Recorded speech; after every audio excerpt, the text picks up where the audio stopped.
Good evening, ladies and gentlemen. I'd like to call the meeting to order at the Ottawa Catholic School Board of Trustees. Sharuk, can you lead us with the land acknowledgement, please? As we begin this meeting, we respectfully acknowledge that we are gathered on the ancestral lands and waters of the Algonquin people. We acknowledge their longstanding relationship with this territory, which remains unceded. We also pay respect to all Indigenous people in this region from all nations across Canada who call Ottawa home. Thank you. Father, can you lead us in prayer? In the name of the Father, and of the Son, and of the Holy Spirit. Amen. Faithful God, your love for us surpasses all our hopes and desires. We thank you for your constant presence and goodness in our lives. We are grateful for our time together today. We beg you to bless the work of our hands in the service of your children through the ministry of Catholic education. May we be wise servants of the gift of Catholic education entrusted to us in this province. May all our efforts be guided by you, bring glory to your name, and find their completion in you. Bless each of us so that we may be living signs of your love for all. And we ask you this through Christ our Lord. Amen. And please remember in your prayers the following person who has passed away. Beverly Russ, mother of Kelly Russ Mahoney, office administrator at Chapel Hill, and grandmother of Kylie Mahoney, office administrator at Corpus Christi School. We also pray for our staff and students' extended family members as they grieve the loss of loved ones. Eternal rest grant unto them, O Lord, and let perpetual light shine upon them. May they rest in peace. Amen. In the name of the Father, and of the Son, and of the Holy Spirit. Amen. Please stand for O Canada.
Father, can you run through the feast days, please?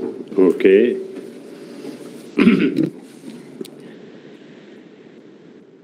If it were possible to travel to any place and time in order to give someone the best chance of understanding the beauty and power of our Catholic faith, surely Ville-Marie, modern-day Montreal, near the middle of the 18th century, would be an impressive place to start. There we would meet a tremendous woman. There we would meet the first Canadian to be elevated to sainthood. There we would have the chance to see Marguerite Youville in action, and that in itself would be enough to communicate the heart of countless volumes of theology and church teaching. Marguerite lived a spirit of generosity, that almost seems impossible given to everything that she herself had suffered. Married to a dishonest man and widowed after 8 years of tragedy and misery, she found herself in debt, grief-stricken and exhausted. She could have despaired, but instead she took her suffering and made it a springboard to serve others in pain. As the patron saint of St. Marguerite Youville Catholic School, she is more than a role model. She is someone to befriend and to learn from. St. Marguerite School participates in the same generous spirit as their patron each time they collect food for the local pavilion food bank, give alms during their Lenten giving campaign, and support the Catholic Education Foundation of Ottawa through staff and student counselors.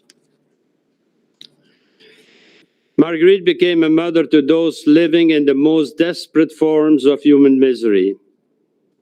She cared for Christ hidden in the distressing disguise of poverty. Her motherly tenderness for so many forgotten souls captured the hearts and imagination of those who would become her spiritual daughters. Without ever intending it, she became the mother of the Sisters of Charity of Montreal, often known simply as the Grey Nuns. Soon a proverb began to be repeated through the streets of Montreal. Go to the Grey Nuns, they never refuse. With her sisters, Marguerite would take charge of building and rebuilding hospitals, caring for the sick and dying. In time, her sisters would go on to serve on every continent. At her beatification, this mother of the poor became known as the Mother of Universal Charity, a well-merited title that continues to be celebrated by students at St. Marguerite School in classroom activities, interactive games, and times of communal celebration on her feast day, which is October 16th. Marguerite's far-reaching legacy is on full display for all to see in a large collage created by the students. It is approximately 2.5 meters by 2.5 meters and features St. Marguerite Youville surrounded by handmade clay representations of our nation's natural and cultural history. The best place to see the beauty of our Catholic faith on full display is to see it embodied in the life of the saints. Their lives remind us that as Catholics, we have a more compelling story to tell. The saints are great innovators.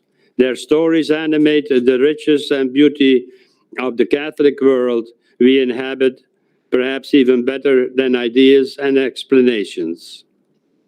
Their stories continue to touch our lives and shed light on how we might respond creatively to the realities and troubles of our time. At St. Marguerite School, the mission of St. Marguerite is courageously carried on in the spirit of hope.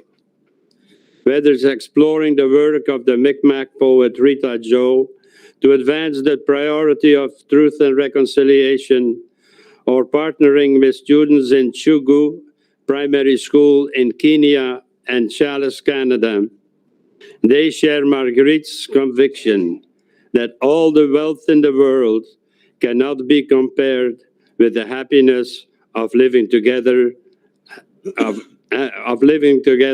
happily united.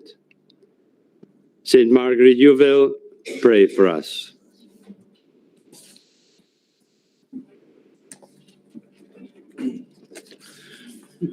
Do you have a comment there, Trustee Lawrence? Just to say it was the Grey Nuns that founded Immaculata as well. Right, yes. So, Well, they had a great influence on the education in Ottawa. yeah, for sure, for sure. Yeah. Thank you. Thank you, Mr. Chair. Thank you, Father. Okay. I'm gonna have to separate you ladies over there. Oh, yeah, we're bad. Item C on the agenda. There's no delegations, there's no public session. Ladies, you need to be, Okay. We're celebrating joy, done? Yes. Mr. Chair. Can I have someone move the approval of the agenda, please? Trustee Whitted and Trustee Coburn, that the agenda of the regular board meeting of October 25th, 2022 be approved as presented. All in favor? Opposed? Carried. Item F, school student department profiles, memo from the Director of Education, new pedagogies for deep learning, board visit. Mr. Director. Thank you, Mr. Chair.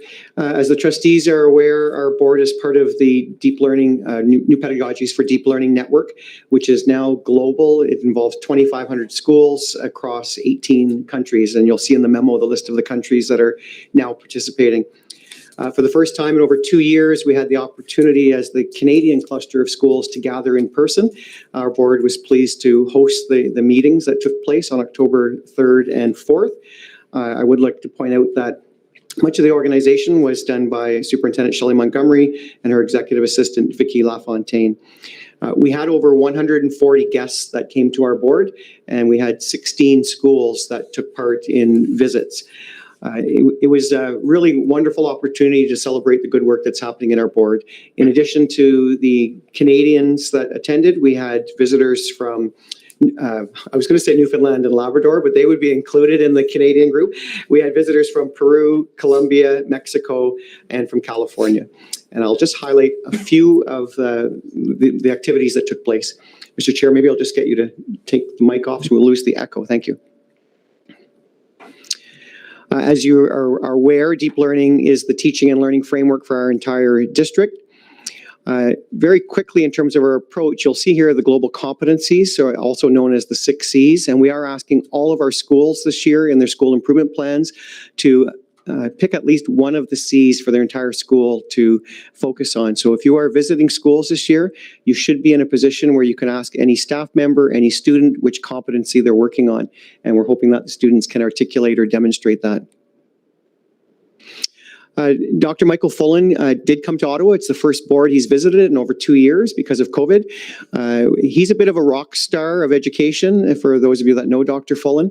And he gave a keynote to all of us in this room, looking at the really the focus of deep learning across Canada. Other presentations that took place, we had Mag Gardner, who looked at how you scale up deep learning. That was really what should be happening after COVID. So we do have another focus of learning. Deep learning in virtual schools, our own staff, Michelle McGarry and Julian Dar presented to all of our guests. I presented in terms of our whole board, how we are scaling across all 85 of our schools. The Innova Network is a private school system through Mexico, Colombia, and Peru, and they shared with us some of their challenges and how they're trying to use deep learning as a system reform. We also struck a partnership with the Canadian Museum of Human Rights. So Graham Lowes from Winnipeg presented virtually, and our own staff, Catherine Wake. And we are looking at a cross-Canada collaborative project with students from right across Canada taking part and working with the museum on how we can make the world a better place. We also looked at a Canadian Deep Learning Challenge contest that was created by Katie Lewis-Priere, and Jeff Edwards worked on a database to connect educators from across the country. And our staff will be running through Kim Stiff, a Canadian Deep Learning Moderation, where they'll look at learning activities, and then people from across Canada will take a moderation opportunity to look at to say how are they doing with the 4 elements and the global competencies. So that's what took place in this board office. And in terms of some of the visits, there you see how crowded the visit was. That's why one of our trustees that wanted to attend, we had to say no to, because we just didn't have space in this room. And you'll see Dr. Fullen with some of our principals and some of our staff. At one of the schools, I should mention that you'll see here a picture of St. Thomas More. A staff member came out with one of his many books. I think he's probably about 22 books that he's authored or more. And she asked if he would sign it. And she brought her entire grade 1 class to stand around him as he signed the book. And then the students pulled out pieces of paper and asked him to sign. And one little girl went up and said, "Will you sign my arm?" So it was very exciting for everyone involved. Here you see St. George, a visit to St. George, and then a visit to Notre Dame. And what was really impressive with all the visits, it was not led by the adults, it was led by the students. So at each school, students took the visitors from across Canada around the school, showed them how they're learning and their focus. And some more photos, including looking at some of our new designs. So I believe that photo is St. Cecilia, but we also had some of our other schools like St. Isabel that we visited, and they really looked at the design, how a school can be designed to focus on deep learning activities throughout the school building itself. And there you'll see a list of the 16 schools that we visited, as well as a couple of quotes. So there were many more quotes after the visit, but I'll just read the top one that comes from a Quebec participant. "I left exhilarated, inspired, and revived. I shared the passion, excitement, acknowledgement, and the ownership was very present." They commented on how the language was there right across our board. And for many of them, they brought teams and they went back to their boards to look at how can they now implement deep learning. It was an authentic visit, so I don't want to leave anyone with the impression that we have deep learning happening in all 3,500 classrooms across our board. That's aspirational. That's what we want to get to. And it's also something that you will not see every single day, every single minute, because there are some direct instructions, some different pedagogical approaches, including lecturing that are appropriate at different times of the year. We just want to move away from always memorizing and reciting facts, more towards experiential learning. So I will end there, and just to say, as your representatives, I was very proud to represent our board, and our staff did a great job showing off the Ottawa Catholic School Board, and we've had lots of follow-ups since that. I'd be pleased to take any questions you may have. Questions or comments?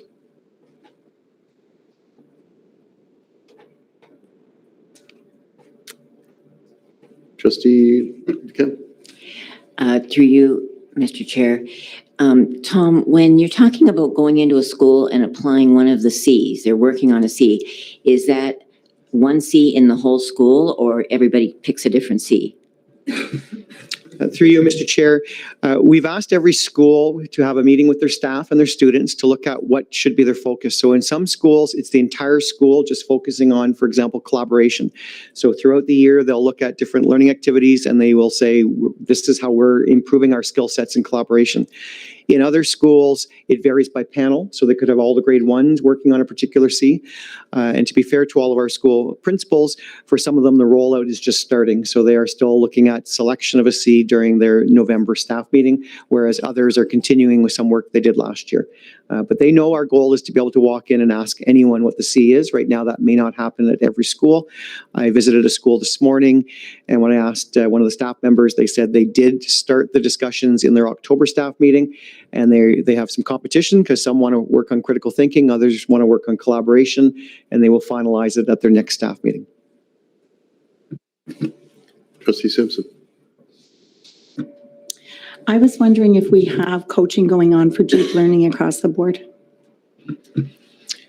Through you, Mr. Chair, all of our new teachers receive some in-service, and they receive a package and a copy of the book, and they do receive some coaching in terms of deep learning. We will be running once again this year our deep learning certification program. So that's unique to our board, where teachers are asked to mentor other teachers. So they're involved in working with other teachers so they can grow their capacity. It is the model that we're using, that we want to use the group to change the group and to move the group. So we've built many, not necessarily formal coaches, but staff members across the system that have an expertise that they can share with other teachers. And we are seeing that it's not just brand new teachers, it's not veteran teachers, it's right across the spectrum of staff, including educational assistants and other staff members in our board, our ECEs, that are using this model to make sure that they're enriched learning experience for all our students. Any other questions or comments? Seeing none, can I move it, please? Moved by trustee Lawrence, seconded by trustee Warren. That the memorandum from the Director of Education dated October 18, 2022, entitled New Pedagogies for Deep Learning, a board visit be received. All in favor? Opposed? Carried. Item G, declarations of conflict of interest. There's none. Confirmations of the minutes of the regular board meeting of October 11th. Can I have a mover, please? That'd be trustee McEwen and trustee Simpson. That the minutes of the regular board meeting of October 11, 2022 be adopted as presented. All in favor? Opposed? Excuse me. Carried. There's no unfinished business from previous meetings. There are no trustee motions. Item K1, presentation and consideration of committee reports. Memo from the Director of Education, Parent Involvement Committee minutes of May 26, 2022. Mr. Director? Those minutes are for receipt, Mr. Chair. Thank you. Discussion? Mover, please. Trustee Coburn? And trustee Moore? That the memorandum from the Director of dated October 19, 2022 and report entitled Parent Involvement Committee minutes of May 26, 2022 be received. All in favor? Opposed? Carried. Memo from trustee Joanne McEwen, Austin minutes from August 22nd, 2022. Those are receipt, Mr. Chair, and I'll move the motion. Okay.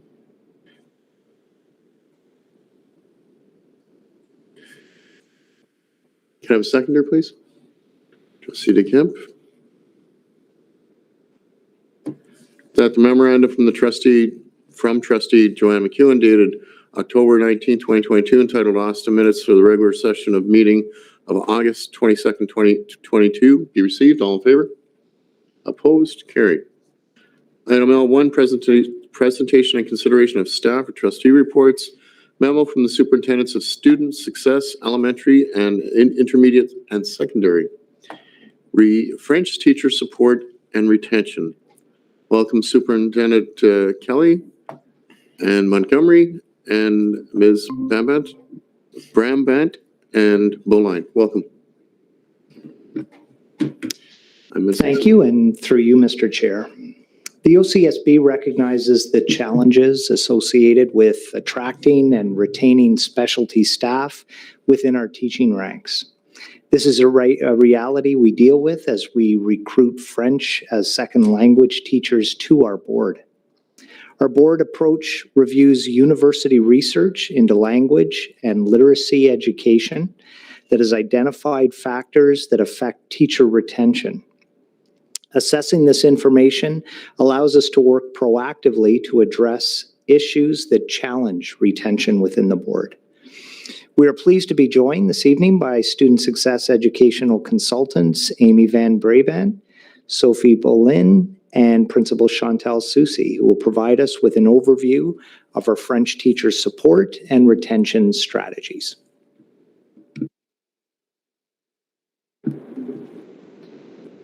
Bonsoir, good evening.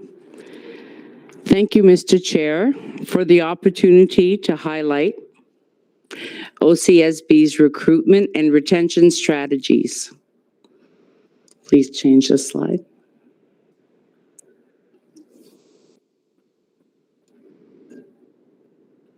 Last year, our FSL Recruitment and Retention Committee sent promotional materials to 8 universities, presented at teacher job fairs, and conducted mock interviews with teacher candidates. We also created a promotional video featured on the board website to not only promote FSL teaching careers at the OCSB, but also to feature current FSL staff who are passionate about their careers. This video is also used to promote FSL teaching career opportunities at the OCSB on social media platforms. Next slide.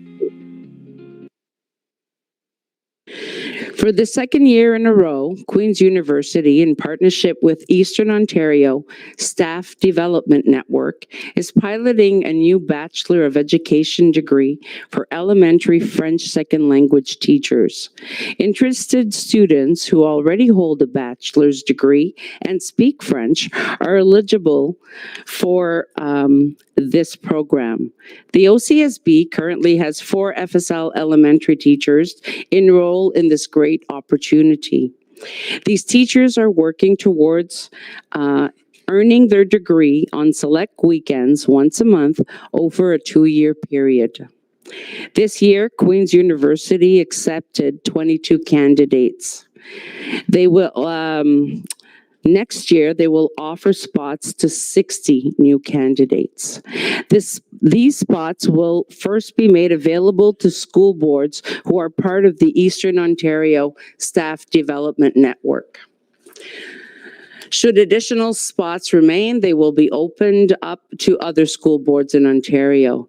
This unique program was developed by these 2 organizations as a recruitment strategy to encourage more people to consider French teaching as a career by offering them the opportunity to work and earn their degree in tandem. Next slide, please.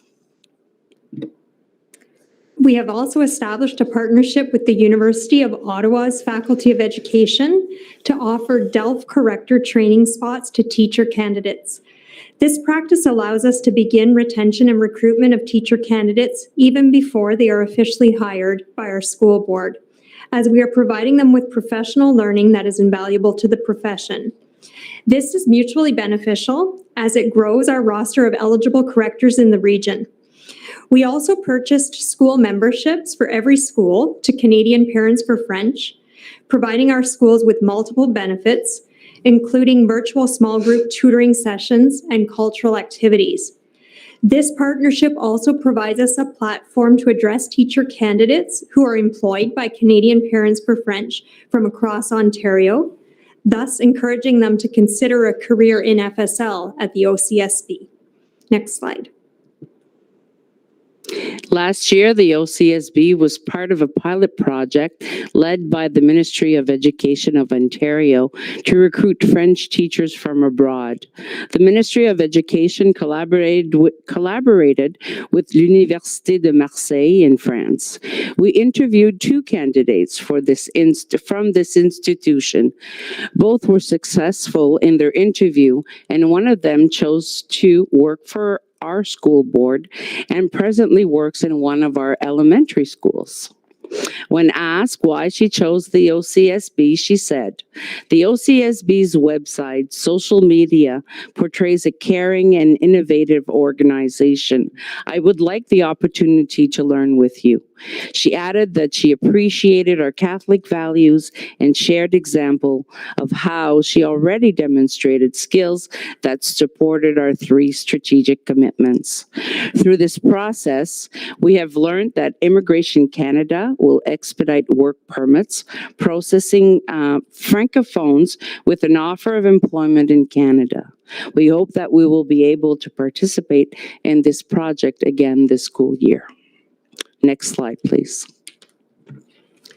Once we recruited teachers to the profession, it is important to provide support to our FSL educators. Recently, Amy and I had the opportunity to attend the annual general meeting of the Canadian Association of Second Language Teachers, also referred as CASALT. According to CASALT, there are 4 primary trends affecting FSL teacher retention. These include the following statements. Retention starts before hiring, not after. Human and material resource gaps challenge the system. We need to shift from a deficit-based to a development-based orientation. Language teaching and teacher preparation should be a relational process. Next slide, please. And during our CASALT Networking Day in Ottawa, Sophie and I learned about a joint research project conducted by the University of Ottawa, the University of New Brunswick, and the University of British Columbia. This pan-Canadian research team identified push and pull factors affecting FSL educators across Canada. According to their research, Some of the push factors driving teachers to leave the profession include insufficient preparation in their teacher education program, feeling unprepared to answer interview questions in French, and a lack of professional learning. Interestingly enough, another factor driving FSL teachers across Canada to leave the profession had to do with their self-identified bilingual status, those who grew up speaking both languages simultaneously. According to the research study, some of the factors that encourage teachers to become FSL teachers and stay in the profession include being a part of professional organizations, previous undergraduate and life experiences, and those in the elementary panel. We are selecting new FSL teachers for conferences such as the ACPI National Conference being held in Ottawa this November. We are establishing a sense of community through our OCSB Bonjour Twitter account and by offering targeted French professional development opportunities with expert guest speakers during the month of October to elementary, intermediate, and secondary panels. For example, on October 7th, all K-6 FSL educators participated in PD with Denis Cousineau and Adam White, while all curriculum leaders and department heads participated in PD regarding de-streaming, deep learning, and well-being and inclusion of all in FSL programs. These PD sessions brought staff together and helped to address some of the goals outlined in our OCSB 3-year plan. We purchased memberships for all interested FSL teachers to the professional association featured on the bottom of this slide. We also purchased current resources for all schools to support programming in FSL last year. Next slide, please. And finally, we would just love the opportunity to share information about a partnership we established with Première Classe and ACPI, Association Canadienne des Professionnels de l'Immersion, last year. This partnership supports our French teacher retention plan by providing linguistic support to our FSL educators. Some FSL educators leave teaching or apply to English language teaching positions as a result of their own perceived level of French proficiency. Première Classe is a private organization in Toronto which offers French language instruction to adults and has developed a virtual program for FSL teachers focusing on understanding and interacting in French through one-on-one sessions with a coach. Last year, 9 OCSB employees participated in this program, and at the completion of the program, all participants shared that their confidence and proficiency levels in French were significantly improved. For this reason, we are opening up this opportunity once again to FSL educators for the 2022-2023 school year. This year, 18 schools at the OCSB are championing changes in subjects for 2 pathways in the junior panel. These changes were adopted to support student success, achievement, and well-being in FSL. Extended subject changes are the following. Social studies and dance are now being taught in English, while 3 arts and health are new subjects for extended French. The immersion subject change is science, which is now taught in English. These changes are to be implemented board-wide starting September 2023 for all schools. Our French pathway infographic is currently being updated to reflect these changes. Pardon. Thank you. Merci. Mr. Chair, questions are welcomed. Thank you. Trustee Moore, then Trustee Warren. Thank you very much through you, Mr. Chair. My question, I guess, is basically about language and our immersion students. Now, I know my daughter has gone through our immersion program and she's now at university, but she feels her accent holds her back because it's an Ontario accent. And do we encourage our accent to be proud of who we are, where we're from, it's Eastern Ontario? Or are we always still like when I was a kid, changing us to a Parisian accent that I could never match? But Through you, Mr. Chair, the response to the question is that we actually really value linguistic diversity, and there is a new approach, translanguaging, which really values looking at students' mother tongues and their accents and their own inflection, and that is now being very much accepted. And in fact, we are really pulling away from a one standardized type of French, and we're trying to look at French from multiple accents from multiple parts of the world. So we encourage our teachers to actually show French programming from all over the world, from French speakers who may not even have French as their mother tongue. So I would like to think that we're working towards changing that. Yes. Sorry, just supplemental to that. Okay. So then are we encouraging our grade 12 immersion students now as they're looking for universities to be looking at our Bachelor of Education programs locally to encourage them to stay with us? Through you, Mr. Chair, the response to that question is yes. There are certain campaigns that are actually targeting grade 12 students to look at becoming French teachers. So one of them by Canadian Parents for French is called Say Oui, OUI, it's a play on words. So say yes to teaching in French. And there's also a van that travels across the country called Teacher 5 Étoiles that is actually targeting students in grade 12 to consider teaching in French, because they do definitely have the skill set required to become French teachers. And by completing the DELF exam, which we offer to our grade 12 students, they can achieve a level of linguistic proficiency that is sufficient for teaching in French as a second language. So absolutely. Thank you. Trustee Warren, then Trustee Coburn. Thanks, through Mr. Chair. Great presentation. It's nice to see we're putting emphasis on French as a second language. My daughter currently takes French immersion at St. Joe's, so do appreciate the French aspect to it. My question is have we thought about or have we tried to partner up with the local Catholic French board? Because obviously this is their specialty, is speaking French as their first language, but utilizing the teachers that they have to help with our board.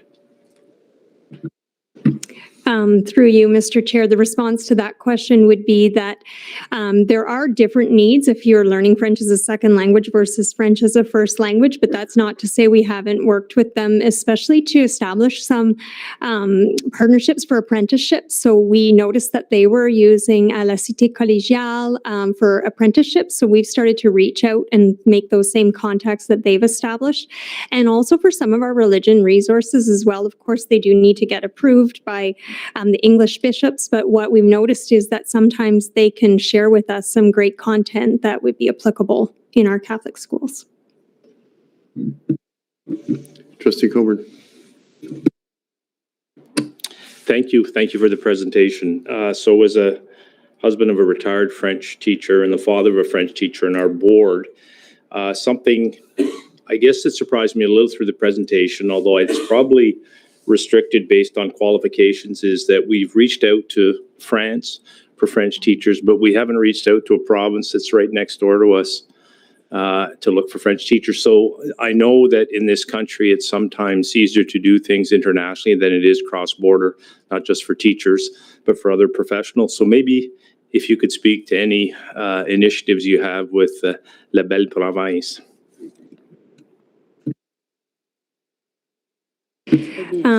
Through you, Mr. Chair, the response to that question is that we are all part of a recruitment and retention committee, and some of the things we have discussed is exactly that. So starting to do our recruitment in New Brunswick as well, which is of course a bilingual province, as well as the province of Quebec. Sometimes I think what can happen is that there's a shortage across Canada. So in Quebec, if you're a French teacher, you will definitely have a job in your home province. So we would have to, of course, do the strategies that we're using to really promote our school board, what makes us unique, like our new pedagogies for deep learning. And our social media platforms are starting to really reach a wider audience. So we're hoping that some of these initiatives will reach a greater number of local or close to local French teachers as well. So we have talked about visiting New Brunswick, and like I say, Quebec, there does seem to be a shortage there as well, believe it or not, even in their own province. Go ahead. So I thanks for the answer. That helps me understand that a little bit. One of the competitive features that occurred for my wife, who's from Quebec but studied at Ottawa U, was actually compensation. So I don't know where that sits now, but the compensation in this province was at one point significantly better. So anyway, that's maybe more a comment than a question with regards to that. So I'm not sure where that sits now.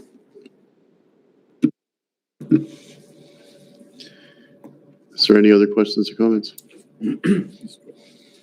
Trustee Wood. Thank you, Mr. Chair. Through you, just maybe Superintendent Kelly can give us a sense of what our current deficit of French teachers looks like. What is the numbers we sit at now, and where do we ideally need to be at a full complement?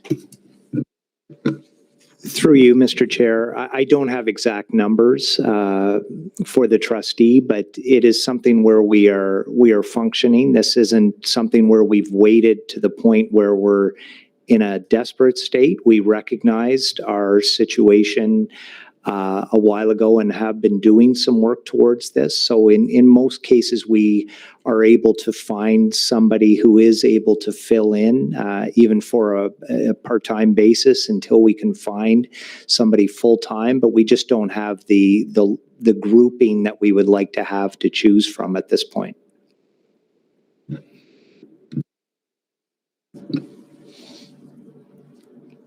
Any other questions? Thank you very much for your presentation. Can I have a mover, please? Trustee Warren, Trustee DeKemp.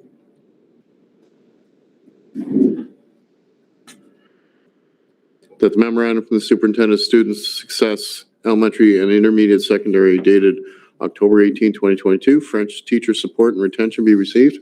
All in favor? Opposed? Carried.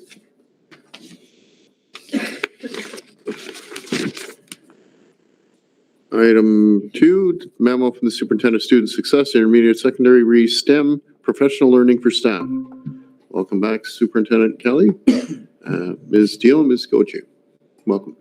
Thank you. Through you, Mr. Chair. STEM education is the cross-curricular study of science, technology, engineering, and mathematics, as well as the application of these subjects in real-world contexts.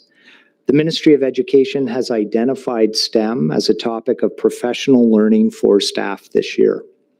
As students engage in STEM education, they develop the transferable skills that they need to meet the demands of today's global economy and society while becoming scientifically literate citizens. Providing STEM-based professional learning to OCSB staff provides these educators the opportunity to collaborate together for the coordinated delivery of these skills to our students. We are pleased to be joined by Student Success Intermediate Secondary Educational Consultants Mary Lou Deal and Jennifer Goche, who will provide us with a summary of our STEM professional learning for staff. Thank you, Superintendent Kelly, and thank you, Mr. Chair. Jen and I are excited to provide a summary of the October 7th PD Day focused on science, technology, engineering, and mathematics. In response to PPM 151, we, along with many other colleagues, organized learning opportunities for educators that include the new STEM-related curricula in grades 7 and 8 science and technology, grade 7 and 8 math, as well as grade 9 D-stream science and math.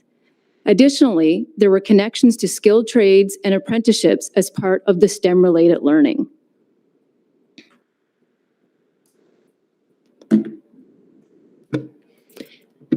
STEM learning integrates and applies concepts, processes, and ways of thinking associated with science, technology, engineering, and math to enable students to design economical, ethical, innovative, and sustainable solutions to technical and complex real-world problems.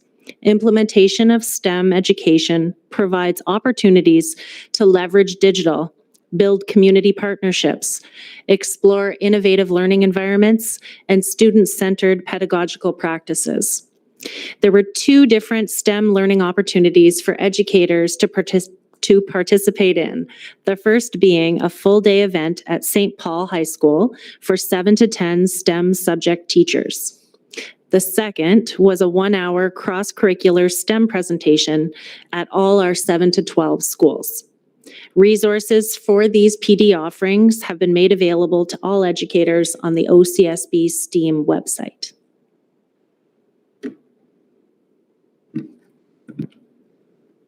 The day started on time, which is quite the feat, with Associate Director Mary Donahue bringing greetings from the senior executive. Finally being able to gather as a community of educators was amazing. The energy and enthusiasm was evident as teachers were registering and networking in the atrium of St. Paul.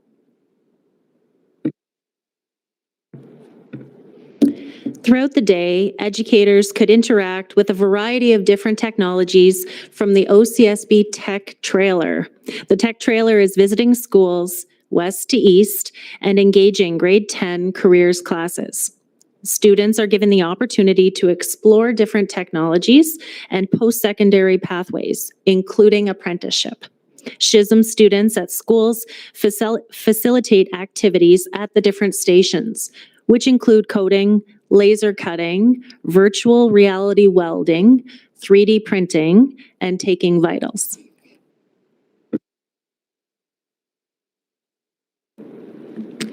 We were able to offer 56 sessions spread over 4 time blocks.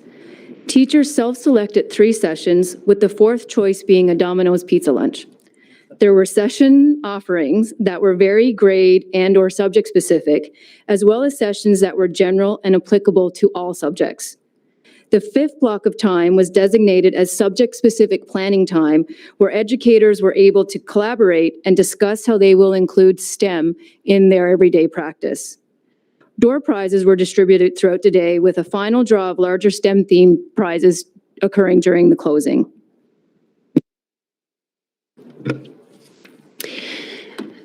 Educators invited to attend the St. Paul event were grades 7 and 8 science and math teachers with 3 or more sections of math or science, grade 9 science and math teachers with 2 or more sections, grade 9 and 10 tech teachers with at least 1 section, and grade 10 computer science teachers with at least 1 section. Math, science, and tech department heads were also invited. We had 250 educators in attendance, in addition to many OCSB central staff assisting to run the day.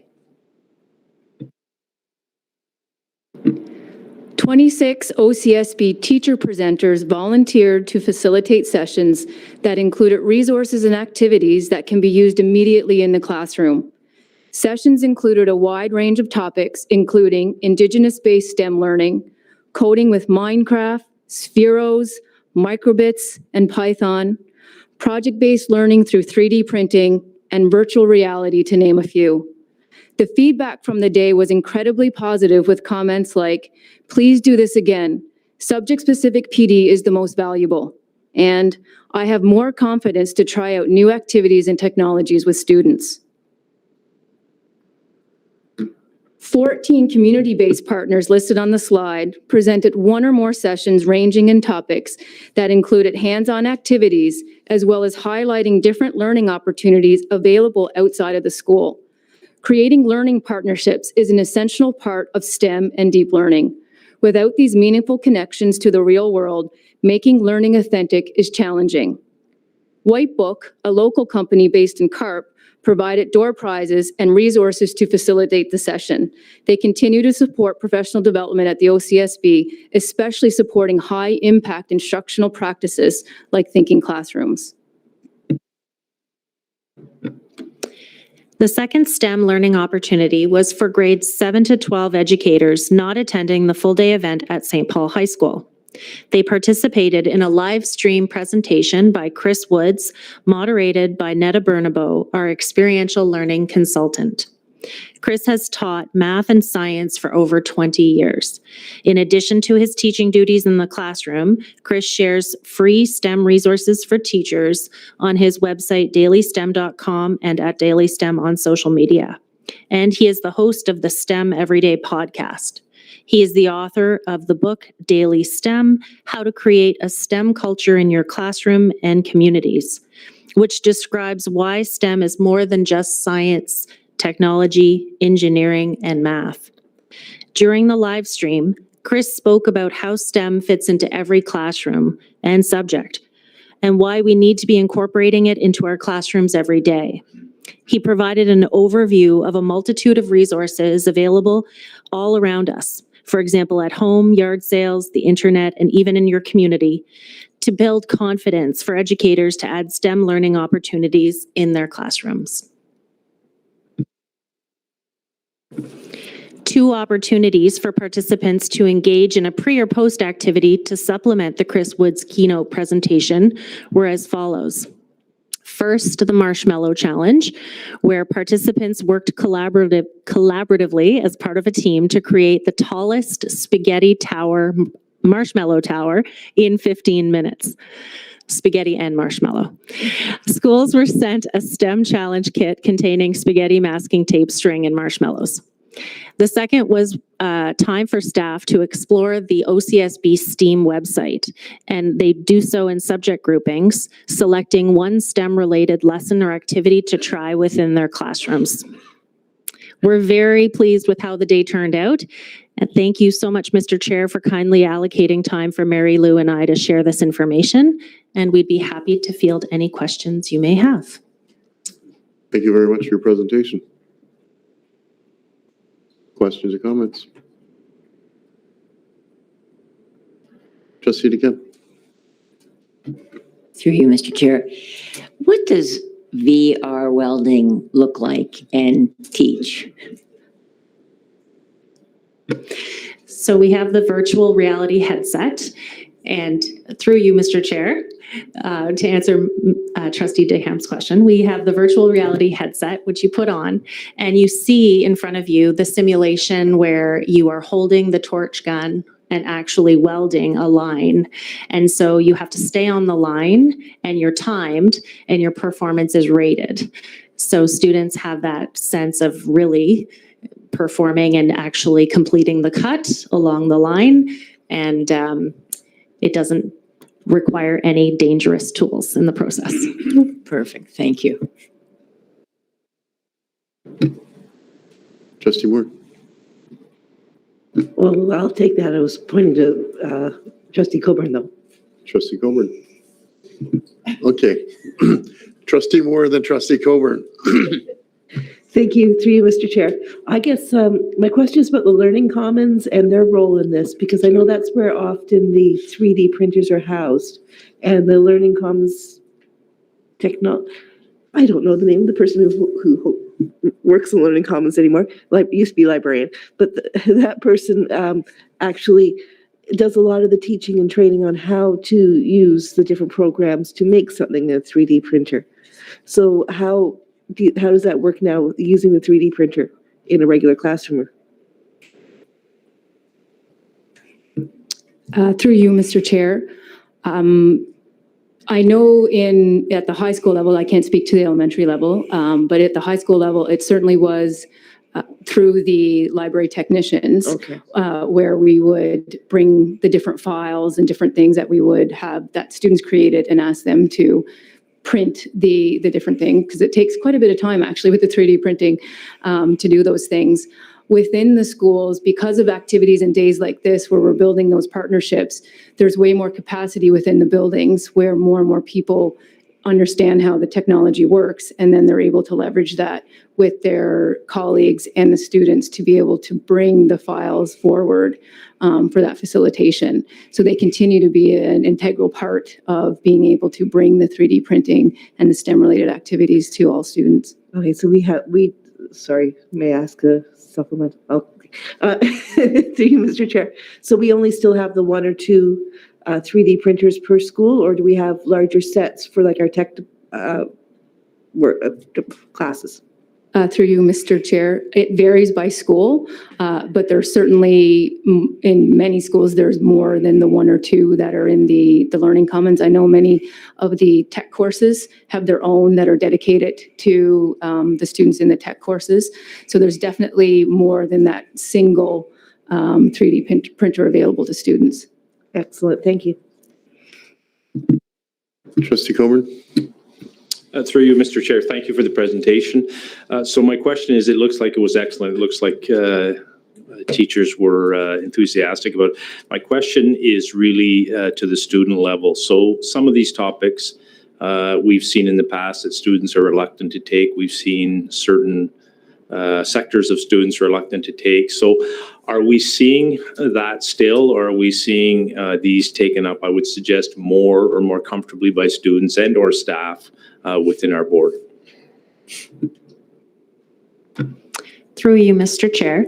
Many of our high schools have taken on, and intermediate schools have taken on coding clubs and STEM clubs in order to promote subjects in later grades to take the tech courses in grades 11 and 12.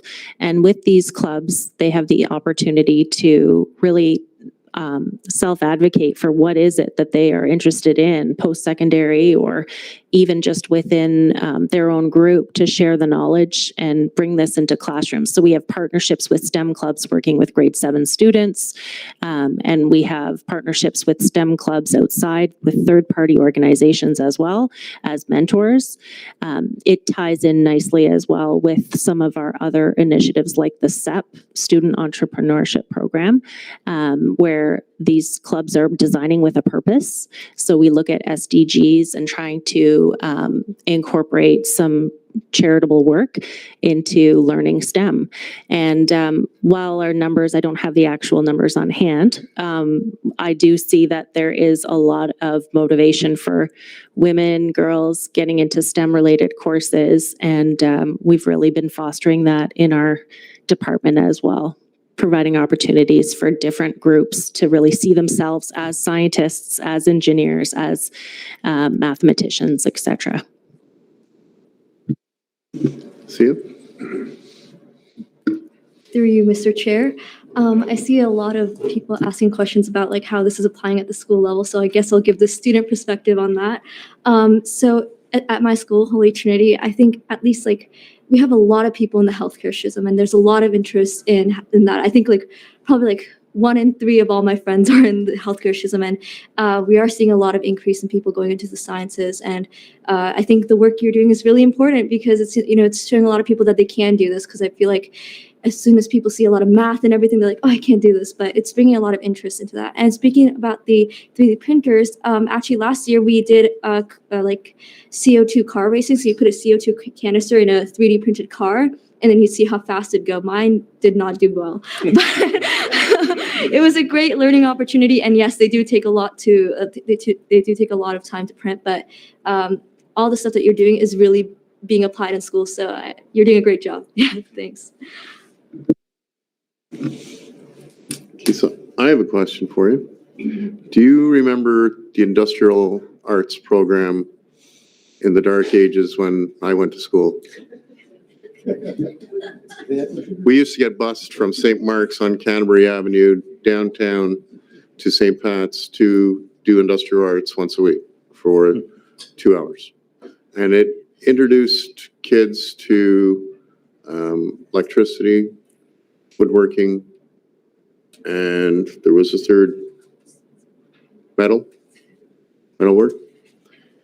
And you got an aptitude whether you just hated this thing or, in my case and in the case of a lot of kids, it was the thing you looked forward in the week that you're going 2 hours to this class. Is there any way that the province is looking at something like that to give young kids a taste of what working with their hands is like, and working with electricity or metal or woodwork, and possibly pursue that further down the road?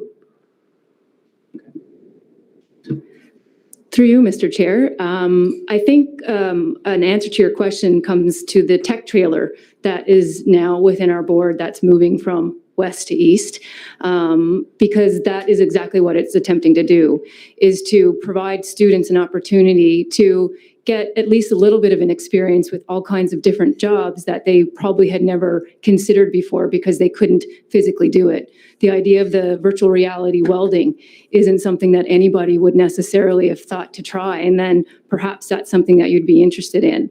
the change in the curriculum as well, particularly in the science, where they're embedding way more of the global competencies with the STEM-based learning and Indigenous-based learning, is not targeting students, but targeting the learning of students to give them more opportunities to look outside of that checklist of a curriculum document and be able to expose them to lots of different partnerships within the community where you can get those authentic experiences like you had in the industrial arts program that you're referring to. Because I think it's important to give kids exposure to that kind of thing. On a personal point of view, I worked for Enbridge for 40 years.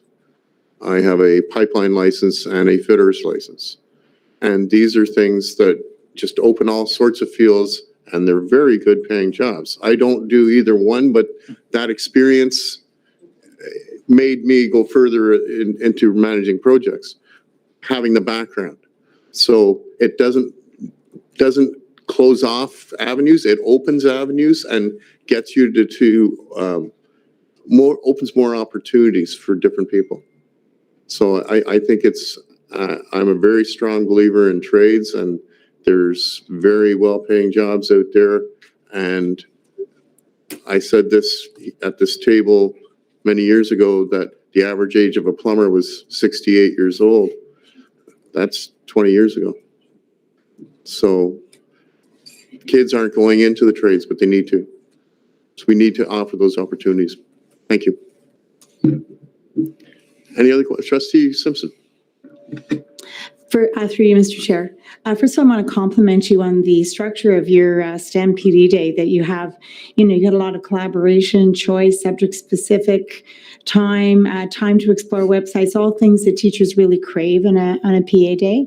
My question is more general in nature. I think this is amazing stuff that we're doing from 7 to 12, but I also think that if you ignite the spark early, particularly in junior teachers, then they will in turn inspire their students to look to STEM activities in the intermediate and senior years. So I'm wondering if we're looking at doing some of this kind of work with our junior teachers.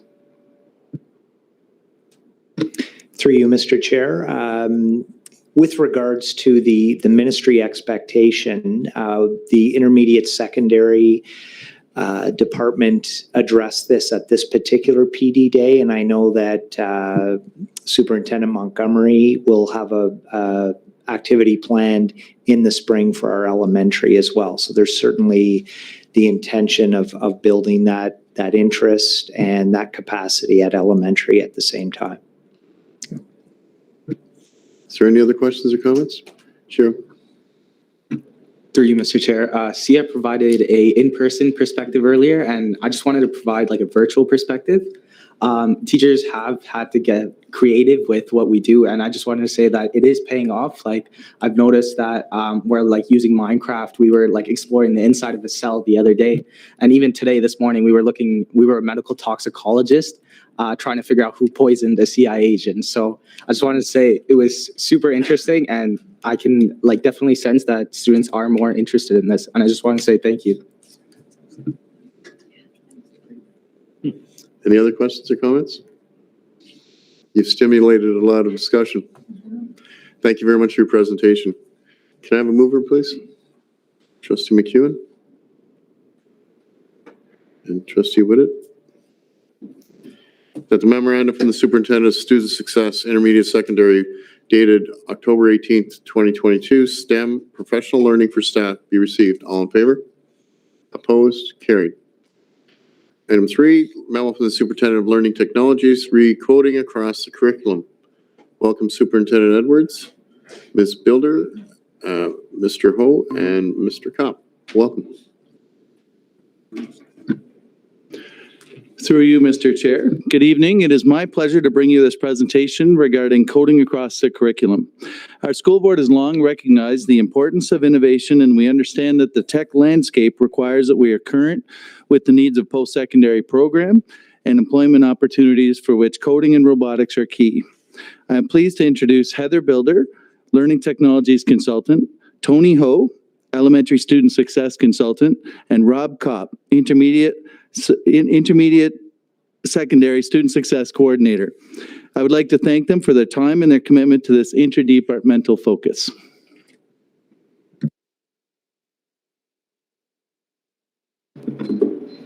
Thank you, Superintendent Edwards. Thank you, Mr. Chair. Before we begin to unpack the advantages of coding, it is essential to understand what it is and its place in education. Coding is now embedded throughout the Ontario curriculum.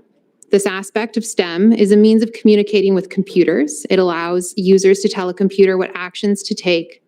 And writing code is much like creating a set of instructions for a computer to follow. It focuses on using computational thinking to break a task down into logically sequenced step-by-step commands. The advantages of coding are numerous, and the curriculum documents focus on the development of transferable skills as being at the core. Skills that ensure students are equipped to thrive in the modern world. The transferable skills developed in one learning experience can be readily applied to other new situations and offer meaningful ways to connect classroom learning to real-world scenarios. These transferable skills cover 7 broad categories: critical thinking and problem solving, innovation, creativity and entrepreneurship, self-directed learning, collaboration, communication, global citizenship and sustainability, and digital literacy. Next image, please. These transferable skills are likely familiar to you as they mirror the 6 global competencies of the Deep Learning Framework: critical thinking, creativity, character, collaboration, communication, and citizenship, while also tying in the element of leveraging digital. These parallels give our students a considerable advantage as they dive into the world of coding armed with a prior experience and knowledge of these global competencies. Next slide, please. In accordance with the ministry's school effectiveness framework, we have implemented evidence-based tools, applications, and research-based instructional strategies to guide student learning. To this degree, we have intentionally chosen coding products that provide differentiation, multiple points of entry, and accessibility for all learners. These products, such as BBots, Ozobots, and block coding, are preferred in the elementary panel for their ease of use while building procedural thinking. Additionally, it provides the students with opportunities to risk mitigated problem solving and exploration. In grades 7 through 9, block coding through Scratch and microbits is still prevalent. However, the microbits platform does allow for students to code in text-based languages such as JavaScript and Python. In high school, there are more text-based coding with software like Replit, which supports 50+ languages in a web-based collaborative integrated development environment, IDE, and other industry products like Amazon's web services, AWS, or app development with Apple Swift. The new elementary curriculum was released in 2020, followed by the new grade 9 math course, MTH1W, in the fall of 2021. Last spring, the new elementary science and technology curriculum and the grade 9 science course, SNC1W, were released. Both the elementary math and science and technology curriculums include specific expectations targeting key concepts for coding and emerging technologies to engage students in the design thinking process. In grade 9, students will apply the knowledge and skills developed in the elementary grades to model concepts and solve problems related to the science curriculum. In addition to the compulsory math and science high school courses, students can choose from a variety of courses that are optional courses focusing on coding and technology. The grade 9 exploratory technologies course, the TIJ 10 or 10, which would mirror the industrial design that that our chair had referred to earlier, where students get the chance to explore a variety of technology courses and look at careers related to them. The technology course, including communication technology, computer technology, and technological and design at the senior levels, offer some level of coding. Computer studies courses, or the ICS courses listed, specifically focus on coding and computer programming. SHISM programs that we have that have been referred to earlier this evening provide opportunities for students to work with community partners and explore how coding is used in different sectors. The tools used in the elementary panel were chosen for ease of use, functionality, and familiarity. Primary and kindergarten students are engaged in coding because of the physical hands-on approach of coding through the use of BBots, BlueBots, Ozbots, and Dash. These tools allow us to provide purposeful and meaningful tasks for students to achieve real-world results while building a foundation of skills to prepare them for future coding. As the students progress through the grades, they are exposed to more tools and digital platforms for coding, such as Microbits, Scratch, CS First, CS Fundamentals, and the Hour of Code. They will also begin to apply their coding skills across a variety of different subjects, such as science and technology, math, and the arts. Next slide. As you can see, the left image shows students planning and programming B-bots to follow directional orders to move from one pattern to the next.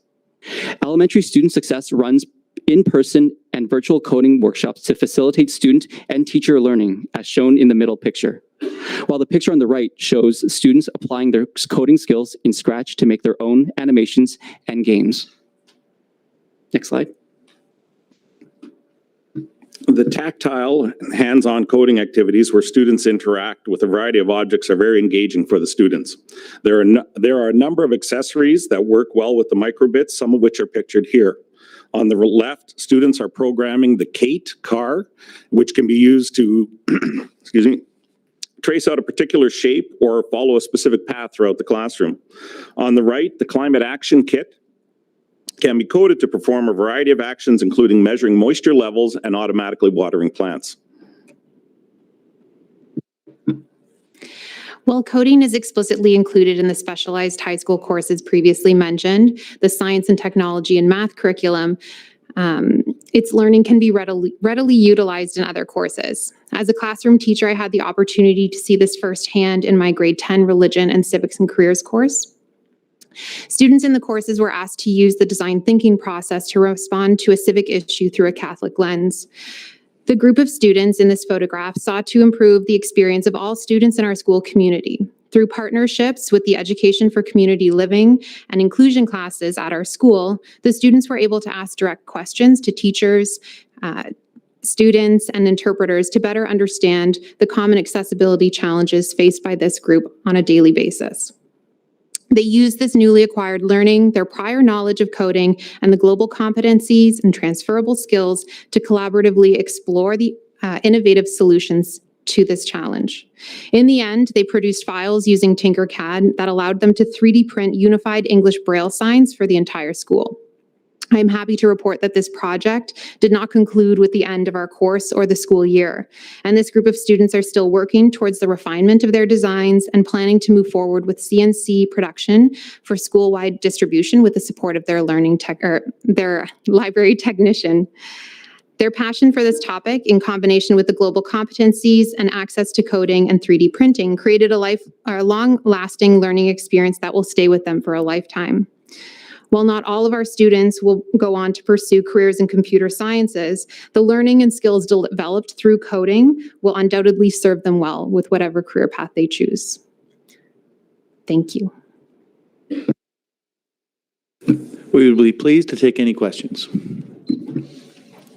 Thank you for your presentation. Trustee Warren.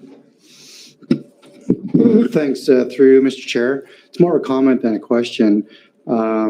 Great presentation, great work on the STEM. I know this is obviously the future of for our children.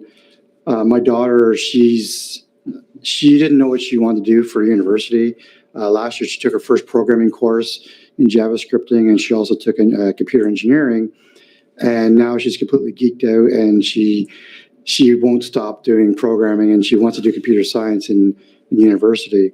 In fact, it's the highest mark she's ever received was in these courses. So I just want to say that the structure put together for these courses and the enthusiasm it's put on our children is great, because it does give them it gives them excitement for this area. So I just want to say thank you. Through you, Mr. Chair, thanks very much for that compliment. We'll pass it on to the whole team, and it truly is interdepartmental. Everybody's working on this. Trustee Moore. Thank you very much. Through you, Mr. Chair.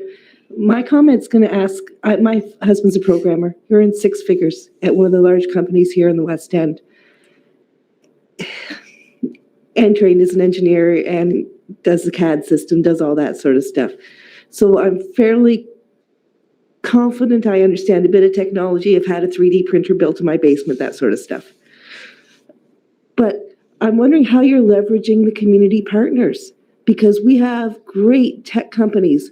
We've got companies, they couldn't show you what they're doing because they do D&D stuff, military stuff, but they've got people in there who know a lot. And I know a lot of parents who work in that industry shut their mouths, turn around and leave the school because their kids are doing Python at age 9 and 10.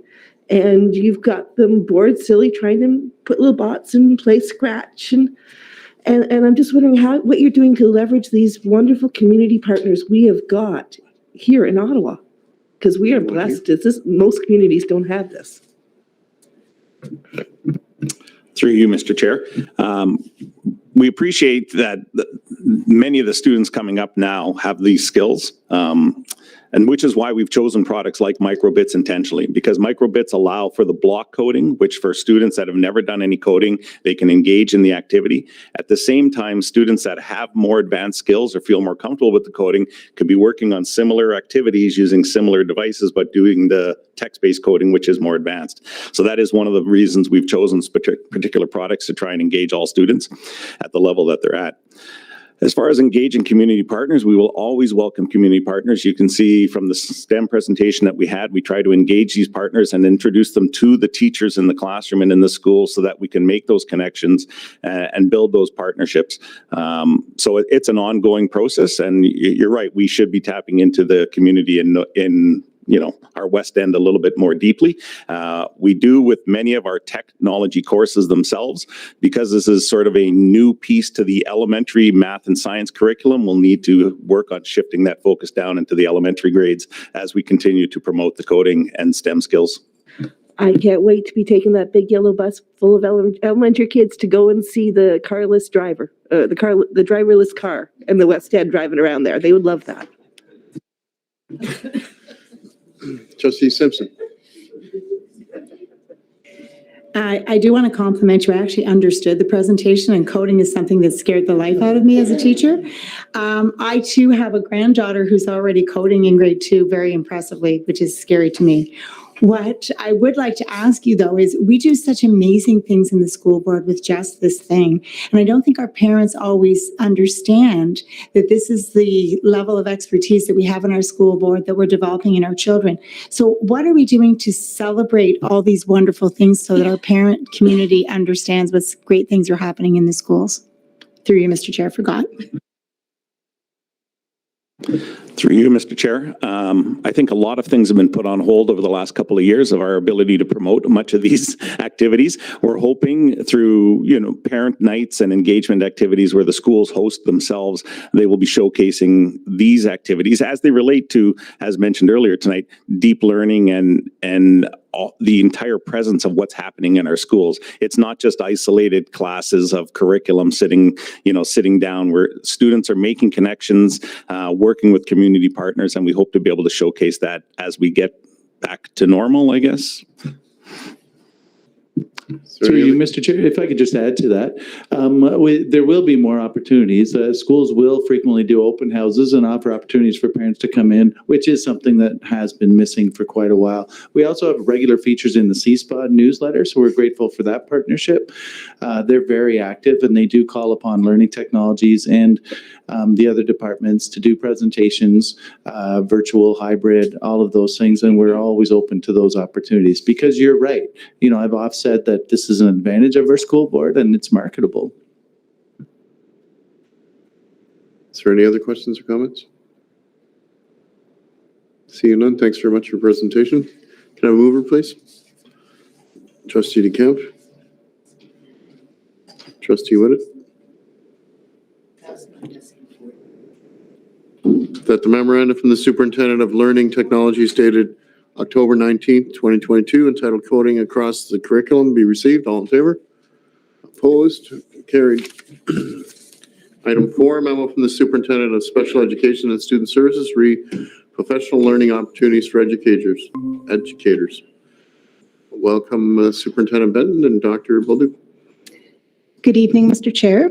I'm very pleased this evening to welcome our mental health and well-being lead, Dr. Richard Bolduc, who will be providing an overview of the professional learning opportunities for educators that focus on mental health promotion, trauma-informed schools, and social and emotional learning. Dr. Bolduc will share descriptions of how this professional learning is being implemented in our schools from kindergarten all the way to grade 12. Dr. Bolduc. Through you, Mr. Chair. Good evening. In connection to deep learning that was talked about a bit earlier, as well as our religious and spiritual theme, I'm going to present this evening some of the developments that took place over the last few months. Through the process of the discussion this evening, I'm going to walk you all through different areas, and we'll begin with our the intersectionality of well-being, mental health promotion, as well as social emotional learning. When looking at all these areas, they can all be presented individually, but the work that I'm doing and the work that we are doing as a team is to focus at the center of this, which is relationships and skill building. It's also important to recognize that through this relationship and skill building, there's lots that can be said, and we are working continuously on an interdepartmental perspective. So through the first perspective of well-being, what happened in the last month in October, we focused on using a trauma-informed lens. And through October, this trauma-informed perspective, teachers were brought together, of course, and so were principals initially, and explained our process of the trauma-informed schools and what that meant. So looking at the different tiers of intervention, we understood how trauma was impacting our students and how that could be seen by students inside our system. And of course, how it could be even misleading. It could be interpreted as a diagnosis for a disability, but really what the principal focus was to understand that there were adverse childhood experiences that could be at play, that could be also impacting on these conditions. So through this training, educators were also on our PD day on October 7th. They were led through a training and a presentation that looked at these different areas and also helped them to have a better understanding of what trauma is and how it's manifested in that process. Through that, also, we go on through ongoing principal monthly meetings and our well-being focus that continues on, but also looking at building that capacity with staff that is so important in our system. So in my work as mental health and well-being lead, we often speak about the children, the importance that's there, but it's also providing that essential training to our educators to know how to address these concerns for the students of our system. In the different section of this, I now focused on mental health promotion. And through mental health promotion, we understand that our focus towards 2022 and 2023 is implementing and also looking at evidence-based strategies at all elementary and high school levels. And it's focusing on School Mental Health Ontario and the different strategies that are provided by this organization, as well as I'll speak about CEL, as well as looking at the third path by Dr. David Tranter. We'll also focus at increasing this mental health understanding within the school, within the classroom. And even when you think about literacy and math and curriculum, and the importance of emphasizing this at all OCSB levels. So the increase of staff awareness and understanding of current and emerging mental health issues is essential. And so this is why, through this understanding of what mental health is, as well as well-being, we can understand the positive flourishing elements that what can help students inside classes promote, as well as understand the benefits of having a good mental health basis. We also want to standardize processes, reviewing documents and protocols, and also for educators to understand what these protocols are through the administrators, so that it's not seen as a foreign document, but something that's understood and something that can be put into application. And something that I take personally is reporting to parent councils, both at the elementary and high school levels, to make sure that they understand and we are understanding what the demands are from our parents outside the community, but for our educators as well as our administrators, but also contributing to them and explaining to them what that mental health process is about. So focusing into the 23 year rather, we are looking at implementing through 6 high schools a pilot project that will focus at specifically a smaller group of high schools, but not going in shallow, but going in at a deeper level to understand what we can do to also help administrators and understand the element of mental health and engaging these supports inside our these high schools. Through the assistance of our mental health workers, we're working primarily at a tier 1 level here with informing, with building capacity, as well as implementation, through also the involvement of community supports within the high schools. Mental health champions have also been selected through students. This is a model that was existent already pre-pandemic, but through now moving towards the later end of the pandemic, we're focusing at implicating and bringing in these champions as well as staff in all high schools and development of also student kindness groups. I also think of Youth Connections Ottawa. I think of organizations that are there to promote the mental health and development for our children and youth across our school system.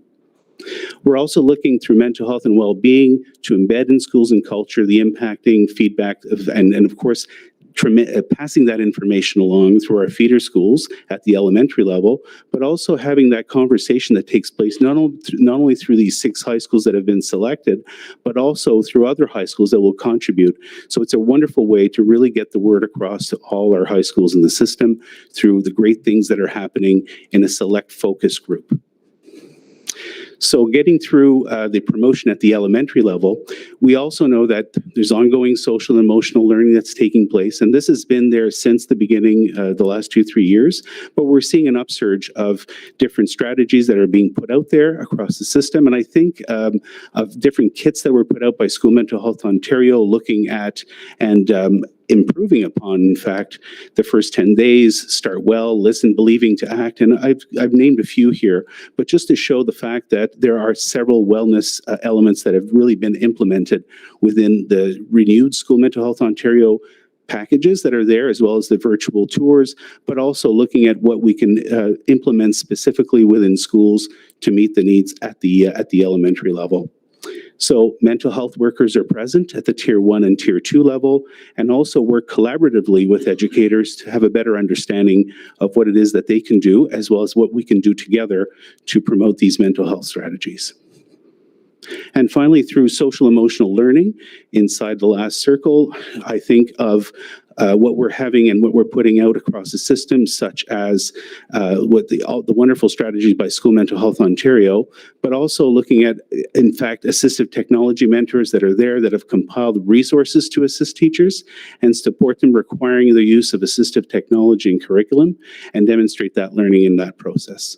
So again, we are focusing on presentations by Dr. David Tranter, not just focusing as mental health strategies as being out there, but also that these are existent with the educators and they have them. So we call it, or Dr. Tranter would call it, you are the strategy. So really focusing in on those skills around the third path. It's not a second part to it. It's the same process, but it's personalizing the work of Dr. David Tranter with regards to the educators in our system.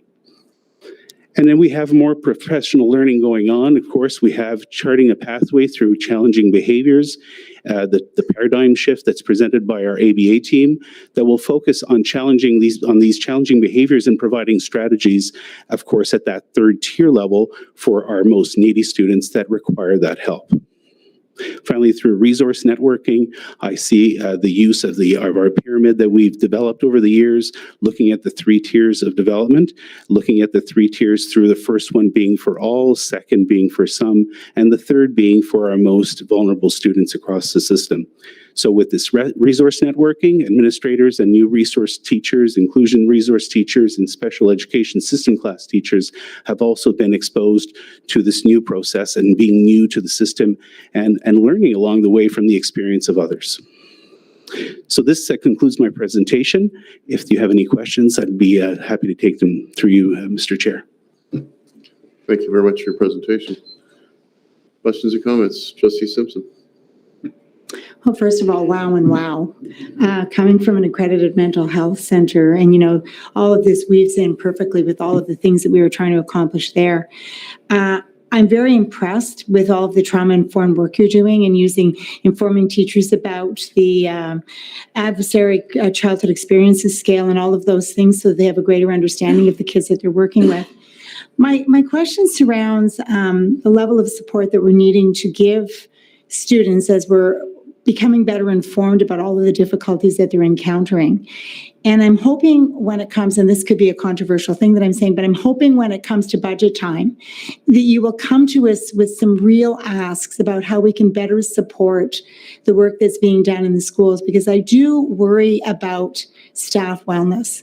We have a lot of little kiddies that are coming out of COVID with a lot of anxiety, and we are being pushed to personalize education for them when it comes to not just academics, but accommodations with social emotional experiences. So if you could just perhaps give us a little indication about how we're helping staff with those areas. And I know I'm weaving a lot of stuff in this, but I know traditionally, EA support is going to children that need, more physical and more extreme behavior. But is there going to be a place where we assign EAs in a school to give mental health support to help teachers with time to assist these kids? So if you can sort of figure out a question through all that, I think you know where I'm going. And answer in 2 minutes or less. Through you, Mr. Chair, I think to partially answer that question, the focus is really at giving educators at that tier 1 level. And I know we're thinking of EAs, and there's a great group of people out there. But I think the beauty of the model and working around well-being for we focus with children, of course, and all this is there, but it's really to take that time to show educators that they have it in them. Back to what Dr. Tranter is saying, we are the strategy, you are the strategy. The fact that a lot of these strategies are often built in relationship building. So if you remember the circles that I showed, relationship and well-being is at the center, and it's really important that focus to understand that people can develop those relationships, those connections. When you think of a tree, you think of the roots being attachment, security, and safety. These are things that are occurring in the classroom every day. So you're right to say that there's lots that's done there, but for staff, they need to learn and they need to appreciate the fact that they are also capable of taking the rest time that's required, the time to connect together. And when I say rest time, it's not necessarily just shutting everything down. It's really having the ability to connect together. And part of that well-being approach that we're also doing in high schools and elementary schools is encouraging staff to do things together, connect together, share together, and work through together. And I think that's how we're going to get through this year together as educators. Trustee Coburn. Thank you. Through you, Mr. Chair. So it's along the same theme, but it's in relation to the promotion at the 6 high schools. So if I look below that, we have mental health champions at all our high school students and staff. Mental health is something clearly that's across the system, and we have to deal with it. So is it simply capacity? Is that sort of what we can focus on as the 6 high schools, or is there an ability to do maybe less at the 6 and maybe spread it across the the spectrum of our other high schools? I just think it's patently obvious. It's such an important topic, and it seems to me that all our high schools are really, in some ways, we should be promoting it. Through you, Mr. Chair, great question. And the design of it is not to exclusively focus on 6 high schools only. It's really as a way to, I call that a loudspeaker effect. So to really work with those 6 high schools and develop a less than shallow approach, really going at a deeper level. But this is not meant to be excluded from other high schools. In fact, it says it in the document that I've put down. It's also collaborating with others. So 6 will become 12 by the end of the year, if not more, and we have 15 at least high schools. So, and I think of our virtual schools, and I think of our virtual high school as well. So all these can also be transmitted across, but it's good, and through also coaching through School Mental Health Ontario, focusing at a deeper level within 6 to move it on is a good way to start going and creating momentum, in fact. Thank you. Any other? Trustee Moore. Thank you very much. Thank you very much. Through you, Mr. Chair. I was thinking of the success of CEL program and how it was just amazing through the elementary schools. You saw the language being used. There was pictures everywhere. Every adult in the school learned to say the language because that's what the kids were saying, and it's been moving. But that brought in, having so much of the posters and the language brought the parents in. And you didn't get pushback as much because the parents were there. So how are you sort of working that into this program so that the parents know what's happening and are able to support you? Through you, Mr. Chair. Certainly, that's a great point as well, Trustee Moore. I'm really focusing throughout my work as well to get out to parent councils and explain very much the strategy, of course, with the 6 or 7 high schools that I'm working through. But I think even at an elementary level, getting in there in those schools to explain the advantages of the mental health and well-being approach that we're promoting. As I noted in my presentation, we're not just focusing at the high schools, but it's really meant also for feeder schools. And there's been such a great cell push across the years at the elementary level, focusing now equally with the high schools and really getting to understanding how high schools are operating, and also with everything that's going on, we're working at collaborating those elements together. So it's a lot of promotion, a lot of marketing, but tremendous communication that's essential with all our families out in our communities, as well as our parent councils. I think that's it's incredible. It's a primary focus of mine. Trustee Wood? Thank you. Through you. Thanks for the presentation, Dr. Bolduc. Appreciate it. And I'd like to hear that you're out consulting with parent councils and talking to folks at the school level to see what's of value to them, what's working, things that they may need to see more support on. Just wondering on that from a staff point of view, are we also consulting with our labor partners to see what they're hearing from their members in terms of the things that are valued for staff mental health and where maybe any gaps exist? Through you, Mr. Chair, I also sit on the board wellness committee, so I do hear through that perspective from staff as well as different groups that are represented there. So yes, there is. I am listening to that as in my function, as well as through the wellness committee as well. Is there any other questions or comments? Thank you very much for your presentation. Can I move over, please? Trustee Coburn and Trustee Lawrence. That the memorandum from the Superintendent of Special Education and Student Services dated October 19, 2022, entitled Professional Learning Opportunities for Educators to be received. All in favor? Opposed? Carried. There's no new business. There's no notice of motions. Confirmation of the action report for October 11th, please. Trustee Simpson, Trustee Whitted. The action report covering the period of October 11th to be received. All in favor? Opposed? Carried. Inquiries. Administrative announcements. Do you want to go first? Sure. Thank you, Mr. Chair. As I'm sure everyone realizes, today is the last board meeting for this current 4-year term for our Board of Trustees. Yesterday, we had 2 trustees that were not reelected, and the other 8 are returning. So we're really pleased for the 8 that are returning. Trustee DeKemp, we want to thank you for certainly your service to the board through your role, first of all, as manager of communications for many, many years. But then as well, with the passing of John Curry, you also stepped up to represent the parents and the students and the staff in Zone 1. So I want to thank you for that. And we know this is not the end of your service to our board, so we will continue to call you back as needed. So I did want to thank Trustee DeKemp. I'm not sure if you want to have Trustee DeKemp respond, or if you'd like me to continue with a few other announcements. A couple other announcements, then we'll turn it over. Although he's absent today, I'd also like to recognize Trustee Glenn Armstrong.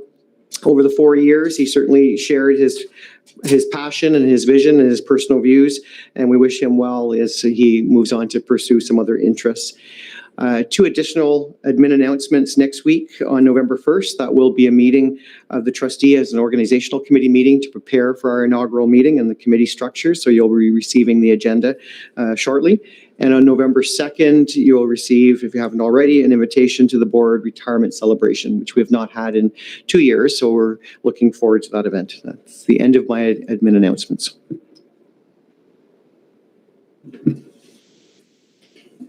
4 years, doesn't it fly?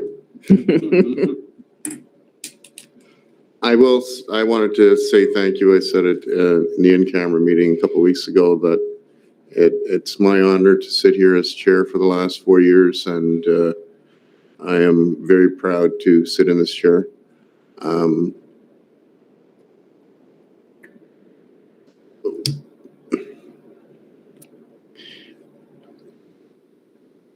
it's very hard to say goodbye to people when they put their name forward and they put in the amount of work to be a trustee. People don't understand what being a trustee is. So thank you very much, Marty. Thank you for stepping up and going the extra mile and trying to get reelected. And life's just not fair sometimes. That's okay. And it's. Do you mind if I say something? Yeah, you can jump in at any moment. Well, I enjoyed every minute of it except about 90 minutes last night. So that's mostly good news, mostly because I have a very high reacting husband who got very possessed by where signs were for the last 3 weeks. Anyway, but I do want to thank you for your confidence in putting me in the position. I have enjoyed it. And I wish all of you well. You're going to have a great board. And I just wanted to remind you of something that Sir Winston Churchill said when he had won World War II, I think most of us would agree. And then they unceremoniously booted him out of the parliament right after the war, to which he said that democracy is the worst form of government except for all the others. I didn't say it. Thank you. And Mr. Chair, given that the election was last night and the term doesn't officially end until November 14th, Trustee DeCamp will still continue to represent the ratepayers, and we will have a gift on behalf of the board delivered at that time. So I'd like to call upon Erin Ladouceur to come up, and she's got a little presentation for Marty.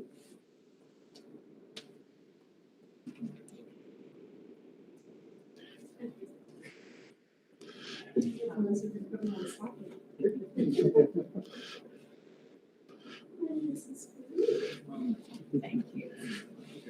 So this is for you from all of the parent groups, and we just want to thank you very much for all your support.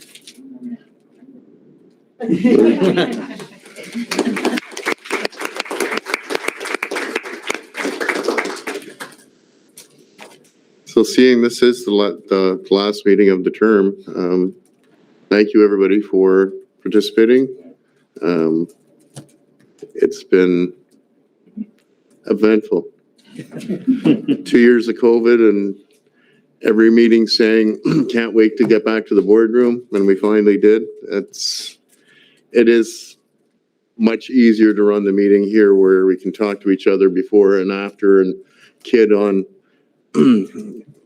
penalties and detentions when people talk out of turn, rather than looking at a screen and trying to see if someone's moving, if they're scratching their nose or they're putting their hand up.